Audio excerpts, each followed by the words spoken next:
Olá, para quem não me conhece, eu sou o Felipe e essa aqui é uma aula de dilatação dos líquidos, né?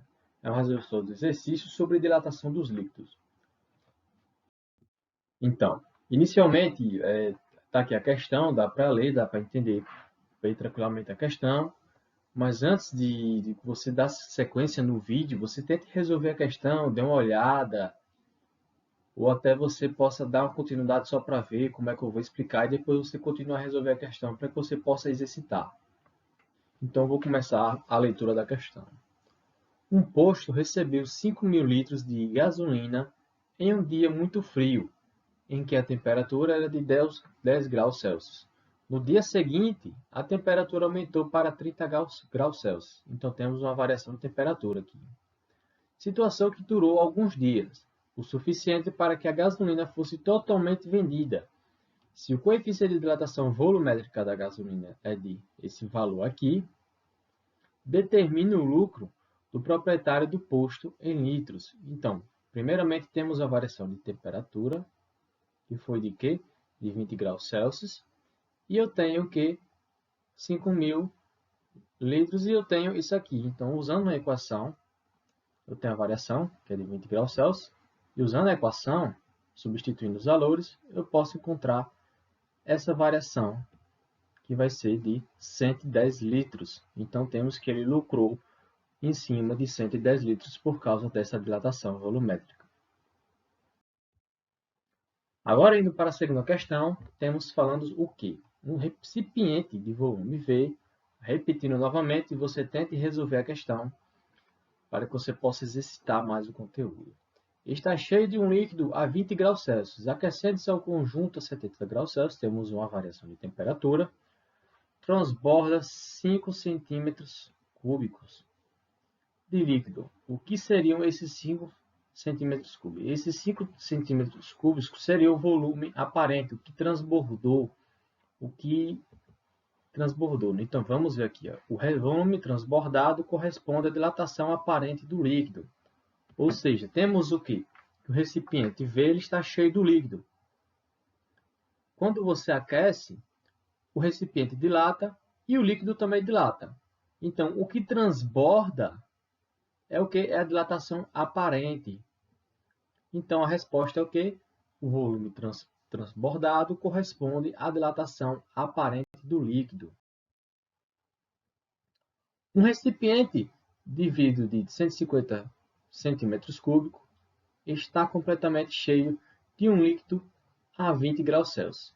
Aquecendo seu conjunto a 120 graus Celsius, transbordam 5 centímetros cúbicos do líquido. Qual o coeficiente de dilatação volumétrica aparente desse líquido? Então, temos o quê? Eu tenho uma variação de temperatura, eu tenho que transbordou 5 centímetros cúbicos e eu tenho que o inicial dele. Então, vamos fazer o quê? Vamos para o aparente. Eu tenho o aparente, eu tenho o inicial e tenho a variação de temperatura. E assim eu posso ter esse aqui, esse dilatação de coeficiente de dilatação volumétrica aparente. Fazendo substituição aqui, para termos a variação de temperatura, né? Vai ser 120 menos 20, vai ser 100 graus Celsius. 5, que foi o quanto ele dilatou. 150, que era o inicial. E realizando a operação, eu tenho que ficou com 5 dividido por 150 vezes 100. E isso vai dar 33 vezes 10 elevado a menos 5 graus a menos 1. Então, esse aqui é o valor. É uma questão muito simples, não tem dificuldade nenhuma. Então, vamos para a quarta questão. Um frasco de vidro contém, quando cheio, 50 centímetros cúbicos de mercúrio, a temperatura de 50 graus Celsius. Considerando o coeficiente de dilatação linear do vidro, a 8 vezes 10 a menos 6 graus Celsius a menos 1, e de dilatação volumétrica do mercúrio igual a 1,8 vezes 10 a menos 4 graus Celsius a menos 1. Determine em 10 elevado a menos 2 centímetros cúbicos a quantidade de mercúrio que transbordará do recipiente se a temperatura for elevada a 100 graus Celsius. Então, temos o quê? Se eu pegar inicialmente e perceber que essa equaçãozinha aqui, eu tenho o coeficiente de dilatação volumétrica real, que é do líquido, a aparente mais a do recipiente. Eu tenho aqui a do vidro e eu tenho a do mercúrio. Então, dessa forma aqui, eu consigo achar a dilatação aparente. Então, eu faço o quê? Primeiramente, eu substituo os valores, né? Porque eu sei que o coeficiente de dilatação do recipiente é 3 vezes o coeficiente de dilatação linear. Esse aqui é o volumétrico. Então, eu vou fazer a substituição, 1,8 que eu tenho do mercúrio, que é do líquido do mercúrio, igual do coeficiente de dilatação volumétrica aparente do líquido, mais 3 vezes, né, que é do volumétrico, vezes o linear, que foi dado aqui na questão. Então, eu tenho que a dilatação volumétrica aparente do líquido é 1,58 vezes 10 a menos 4 graus Celsius a menos 1. E agora vamos fazer o que ele está pedindo, né? Ele está pedindo que a quantidade de mercúrio transbordará se a temperatura for elevada a 100 graus Celsius. Eu tenho o inicial, que é 50 centímetros cúbicos, eu tenho essa dilatação e tenho a variação de temperatura, que é de 50 a 100. De 100 menos 50, então... Não, perdão, eu falei de 50 a 100, ou de 100 a 50. É de 50 a 100 graus Celsius, foi essa variação. Então, variou 50 graus Celsius. Eu tenho aqui 50, que é o inicial, vezes 1,56 vezes 10 a menos 4, que foi o valor que achamos aqui, da dilatação aparente, vezes o 50 da temperatura.